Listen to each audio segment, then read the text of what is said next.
course, the title of the movie is Transformers, and I was going to talk a little bit about how we did the transformations for the show. We expected to do 10 to 15 transformations based on the original storyboards that we got.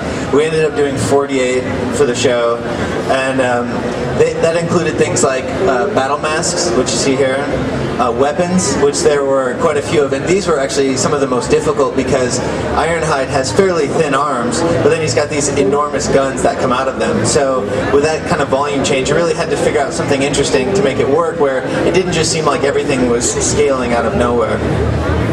So as we approached our first transformation, which was this one in SA30, we again went out and collected reference. And we started from a lot of anime horror movies all over the place. And if you look at the way that the helicopter opens in the anime, you can see that referenced in Blackout's transformation. And I apologize if I call him Incinerator. We had different names for them while we were working on them.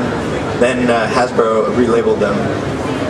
So we'd get the transformation together, we would cut up the high-res geometry and add thickness to it. The helicopter, we had a practical one that we had to match exactly. The robot, of course, we had a design for that we modeled. And this part here, you can see those are all the comp elements that got layered over. And an important thing to note about this is that Michael doesn't really like to shoot clean plates. And when you want to integrate CG into a live-action plate, and there's no blue screen and there's no clean plate, it's very difficult. And it takes a lot of work by a really talented roto paint team to go in and paint out every single soldier that was in front of him. But additionally, you can see all the flares, smoke, lighting that we added in afterwards in order to integrate our CG into the scene. And at the end of the day, it ends up looking much better because of all those elements. So here's another transformation. And a lot of the transformations were real back and forth collaborations between our animation team and what we call our creature TDs. So here's a first take that animation put together, and for Michael, just to get a feel for if he liked how it was working. Then it got passed over to a creature TD, and here you can see the transformation from a camera that's not in view. And you can see they look quite different when you're not seeing from the camera's point of view. Here's all of the comp elements that were layered over top of it.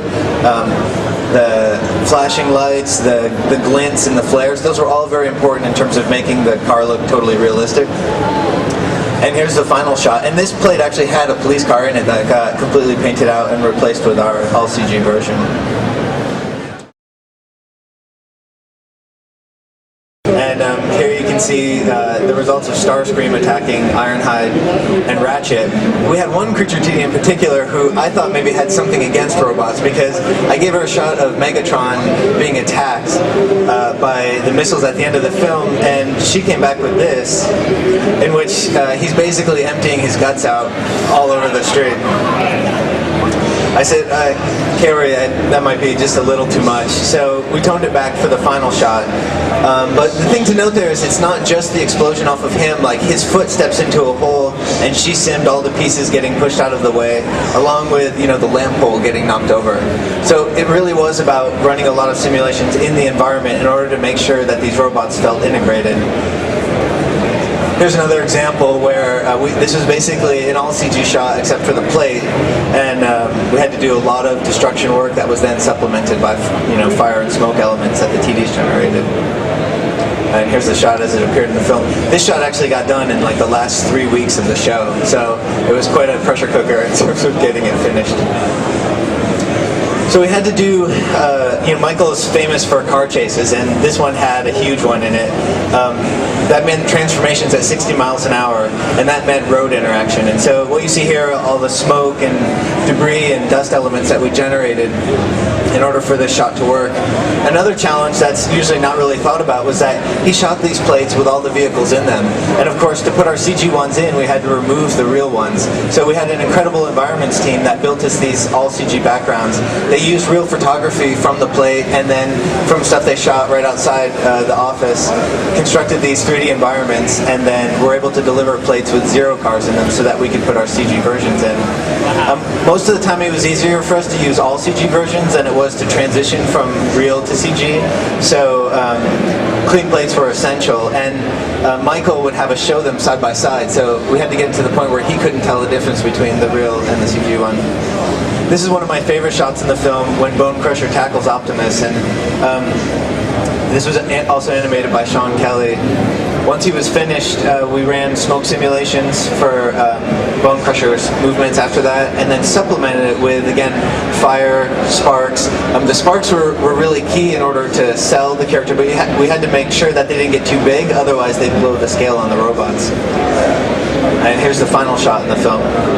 It was all composited together. And an important thing again here is that that bus in the background really blew up. Like, we didn't have to do that after the fact, and that's what helped make it look so real. Michael shoots very complicated plates with lots of stuff in them. The plate you see on the left was what we got back from set, and the one on the right is our final shot. And you can see that normally when you would approach a shot like this, you would say, no smoke, no dirt, no nothing, we'll put it in later. But I really think that actually hurts the look of the final thing. When we started with something real and we had all the smoke there, we just needed to create our own smoke to match Bumblebee into it. And I really think that helped the integration and part of why they look like they belong in that environment. We did a lot of work with virtual environments on the show, and to do that, we take a nodal camera and we shoot 360-degree high-res stills, a lot like QuickTime VRs you might see on the web, except each one of those images is 4K. We then build really simple geometry and then project those images onto that geometry, and that allows us to move our camera around inside that environment. Now, people probably think that we either get it on set or we do it in CG, and it's not the case at all. We still do a lot of practical effects work, and this is the Kalenica building that we did for Transformers, and this was actually, I was there for the shoot on this. It was really loud when they rammed that green Megatron plane through the middle of it, but it was pretty cool to see. This is really neat. It's a camera from inside. You can see how much detail they put in terms of building little tiny office tables, waste paper baskets and everything, and this was done by Kerner Optical, which is a company just north of San Francisco. But the shot that happens right after these practical shoots had nothing in it. So we actually had to go in and make a CG version of all that office debris. And what you can see over there on the left is a little toolkit that we had. And it basically full of fire escapes, rocks, pretty much anything you might find in a city. And we could just throw it into a shot and sim it. So here you can see the sequence all put together. Again, that's an entirely virtual environment. Megatron smashing through there. And then at the end, we had to transition to CG debris for their roll down the street. Michael was big on these fire escapes coming down, so this was actually a pretty fun sim to do. These are just a bunch of rigid objects all spring together with spring pins, and then we just keyed the activeness as soon as the robots got close to them. And here you can see it from the camera's point of view as Optimus rips down the side of the building. When we're photographing those environment spheres, we hang these cranes off the side of the building. Here's an example of how we use that. Again, we built really low-res geometry that we then projected those images onto. And once we did that, we could move the camera with quite a bit of freedom within that environment. So then on top of that, we built the CG buildings on the sides. Then animation came in and did Optimus jumping back and forth. Then we ran simulation after simulation to do breaking stone, breaking glass, window frames. There's kitchen sink in there. There's all kinds of people just grab stuff from that they had in their apartments and threw it into these shots. And then this is the final shot all composited together. So again, some of the other unsung heroes of the work we do is the environments group.